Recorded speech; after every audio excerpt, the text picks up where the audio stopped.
நாங்க ஒண்ணு ஆர்ப்பாட்டத்தை நாங்களே முன்னெடுத்துல, நீ கற்றுக் கொடுத்துதான்.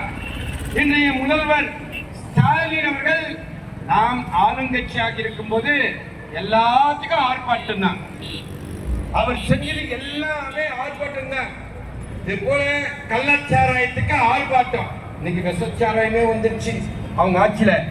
கள்ளச்சாராயம் ஆறாக பெருக்கெடுத்து ஓடுகிறது. இப்படி கருப்பு சட்டை போட்டு கருப்பு கொடித்துக்கின்னு ஆர்ப்பாட்டம் பண்ணீங்க. அதே போன்று விலைவாசியை கட்டுப்படுத்தணும் ஆர்ப்பாட்டம் பண்ணீங்க.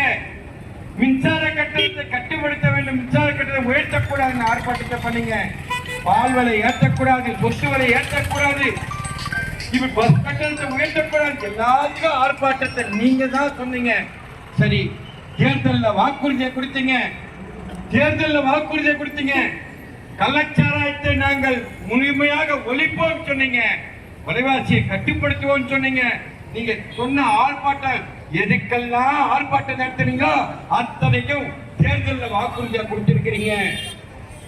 அத்தனையும் நீங்க தேர்தலில் வாக்குறுதியா கொடுத்திருக்கிறீங்க. நீங்க அதெல்லாம் கடைபிடிச்சீங்களா? நீங்க அந்த வாக்குறுதி எல்லாம் நீங்க நிறைவேற்றினீங்களா?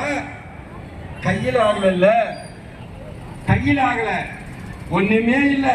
விலைவாசியை கட்டுப்படுத்தி வச்சிருந்தார் எடப்பாடியார். இது போல கள்ளச்சாராயம் இல்ல.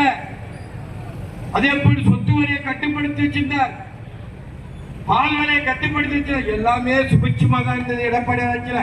மக்கள் பேசுறாங்க.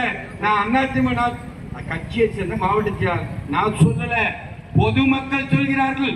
எடப்பாடியார் ஆட்சியை போல இவர்களால் ஆட்சி செய்ய முடியவில்லை, திறமை இல்லை.